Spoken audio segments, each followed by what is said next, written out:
Hi mga katripmoto, for this video, dumating ang aking parcel na shock bushing. So kailangan na talagang palitan ating old stock sa ating Reboardman na shock bushing. So ito siya mga katripmoto. Kapag may konting gewang na ang iyong motor, lalo sa bandang likuran, malamang shock bushing yan mga katripmoto. Ito pala ang shock bushing na para sa Suzuki Birdman Stage 125. Pero sa ibang motor, meron din sila ang berthing shop. So, tingnan nyo lang sa comment section ang link mga katripmoto at order na kayo sa kanila. May libreng sticker rin pala ang berthing shop mga katripmoto.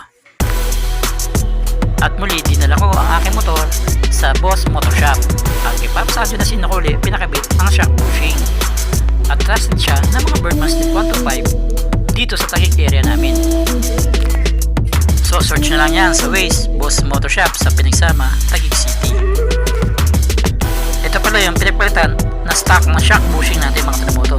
O diba, durog na. O yan mga katripmoto, tapos na ikabit ni Pops Adjo Sino ang bago natin shock bushing. So ready to go na uli ang ating Suzuki Birdman Stage 125. Mapapalaban na natin sa biyahe mga katripmoto.